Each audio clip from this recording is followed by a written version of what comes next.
Hi everyone, Assalamu alaikum. Welcome to Future Talent Online Academy. Today we will learn about reflexive and emphatic pronouns. अॼु असां सिखंदासीं reflexive and emphatic pronouns. अॼु जे lecture में तव्हांखे सेखारियो वेंदो। हिन खां पहिरीं तव्हां ॾिसो छो when self is added to my, you, your, him and her, it. चलो जेकॾहिं तव्हां सेल्फ जे पोयां सेल्फ एड कंदो माए जे पोयां, यूअर जे पोयां, इट जे पोयां, हर जे पोयां या हिम जे पोयां, त हिन खे असां छा चवंदा आहियूं, रिफ्लेक्सिव प्रोनाउन चवंदा आहियूं।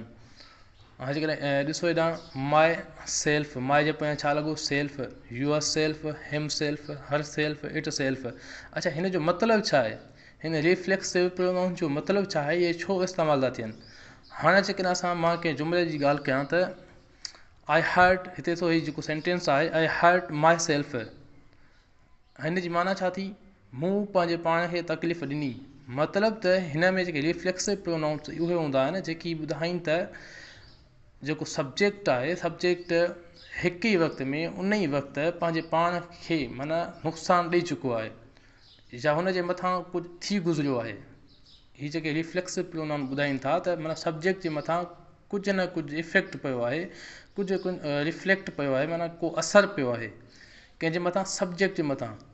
सही आहे, रिफ्लेक्सिव प्रोनाउन छा था ॿुधाइनि त सब्जेक्ट जे मथां कंहिं शइ जो असरु पियो आहे, असरु पियो आहे, नुक़सानु पियो आहे, या का शइ का मथां सब्जेक्ट जे मथां थी गुज़री आहे।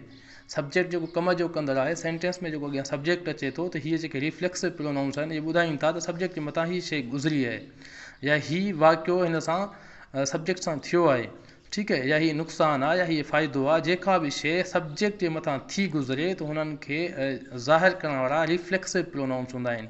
सही आहे, छो त ही हर्ट हिमसेल्फ, हिन पंहिंजे पाण खे नुक़सानु पहुचायो। हीअ छा आहे, कहिड़ा सब्जेक्ट आहे, हीअ हिमसेल्फ ॿुधाए थो त सब्जेक्ट पंहिंजे पाण खे नुक़सानु पहुचायो। ठीकु आहे, त माना सेंटेंस में सब्जेक्ट जे मथां जेका शइ गुज़रे, सब्जेक्ट खे को नुक़सानु पहुचे या फ़ाइदो पहुचे, त उहे जेके आहिनि उन जी जॻह ते रिफ्लेक्सिव प्रोनाउन इस्तेमालु कया वेंदा आहिनि। सही आहे, हा, सेल्फ माए सेल्फ जे पोयां लॻंदो yourself, himself, herself and it self.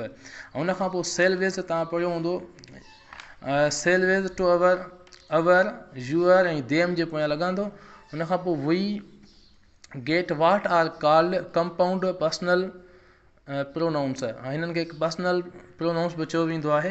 इहे कंहिंजे पोयां सेल्वेज लॻंदो, अवर जे पोयां सेल्वेज लॻंदो, यूअर सेल्वेज, देम सेल्वेज। सही आहे, हीअ वरी जमा में हूंदा आहिनि जेके प्लूरल में अचनि, त हुननि जे पोयां हीअ ourselves, yourselves, themselves लॻंदो। सही आहे, अवर सेल्वेज हे ॾिसो जीअं यूअर सेल्वेज, देम सेल्वेज। हाणे चलो they are called reflexive pronouns, इन्हनि खे जेको रिफ्लेक्सिव प्रोनाउन चयो वेंदो आहे, वेन the action done.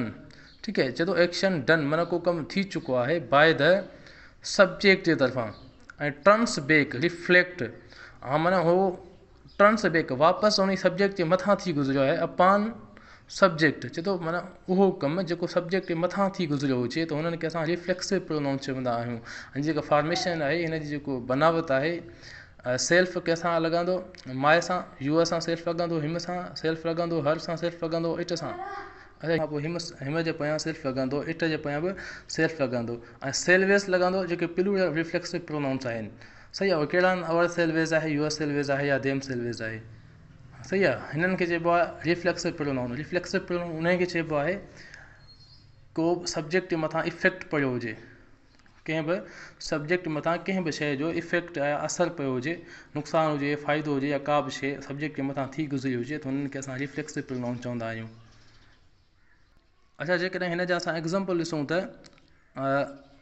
I will do it myself, myself ॾिसो, I myself saw him do it, we will see it to it ourselves, you yourself can best explain. अच्छा, he your self हिते singular लॻो आहे, हूअं हुजे हा plural में त यूअर सेल्वेज थी हा। ही हिम self said so, she her self said so.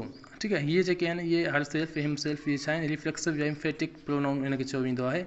V saw the prime minister himself, the town itself is not very large, they themselves admitted their guilt. ठीक है। ये themselves ways आहे। हीअ जेके emphatic या हिननि खे चइबो आहे रिफ्लेक्सिव प्रोनाउन चयो वेंदो आहे, इहे जुमलनि में इस्तेमालु थींदा आहिनि। उमेद कजे थी तव्हांखे हीअ लेक्चर सुठो लॻो हूंदो ऐं तव्हांखे सम्झ बि आयो हूंदो। अच्छा, जेकॾहिं प्रोनाउन जे बाबति तव्हांखे ॼाण न आहे त पोयूं वीडियोस तव्हां ॾिसो, जीअं तव्हांखे सुठे नमूने सां प्रोनाउन सम्झ अचे। इहे अहम हूंदा आहिनि हर टेस्ट जे में, इहे तक़रीबन ईंदा रहंदा आहिनि ऐं हिननि जी बनावट फॉर्मेशन तव्हां सम्झी छॾियो। वधीक